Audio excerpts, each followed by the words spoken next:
in the city. It's ever-changing. So it's time to go to Justine Wiley to find out what the weather is like this week in Pittsburgh sports. Thanks, Kyle. The Pitt Panthers were in need of a win as they hosted the Virginia Tech Hokies on Thursday night. The Pitt Panthers came away with a 21-16 victory, ending their three-game losing streak. Quarterback Chad Wojtek led the way for Pitt with 118 yards rushing and a touchdown pass to Tyler Boyd.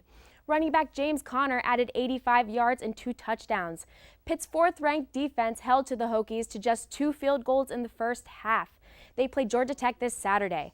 After a hard loss to the Dallas Stars, the Penguins were on the ice against division rival and the undefeated New York Islanders. The Pens traveled 1-0 before Evgeny Malkin scored on a 5-on-3 power play.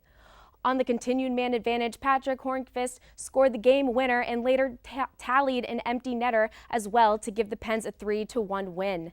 The Pens take on the rival Flyers this week on NBC Sports Rivalry Game of the Week. The Pittsburgh Steelers rebounded from a hard loss to the Browns by scoring 24 points in just 3 minutes to defeat the Texans 30-23. The Steelers trailed 13-0 with about 3 minutes left in the first half. And the Steelers put up 24 points to take the lead, and they never looked back. The defense caused a season-high 3 turnovers as they shut down the Texans the rest of the way to secure the victory. The Steelers play their second of 3 straight home games this weekend as they take on Andrew Luck and the Indianapolis Colts.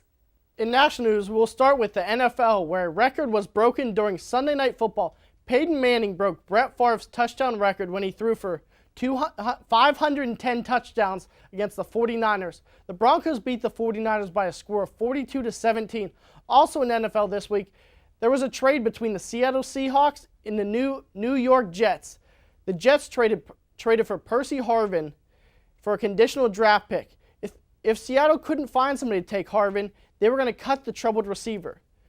The Seahawks even tried to trade Harvin to the Broncos for Julius Thomas, but the Broncos didn't take that trade. From the NFL to college football we go, where there were some good games this weekend, starting with number 4 ranked Baylor going down to unranked West Virginia, 41-27.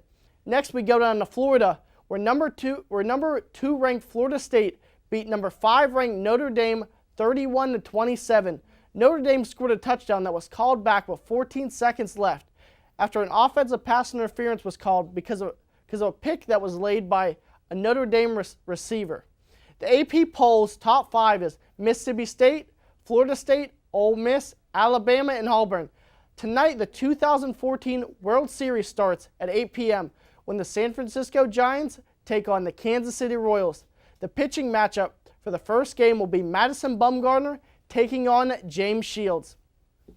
Coming up after our final break, the Case of the Week crew comes in to talk about who the most superior team in the NFL is.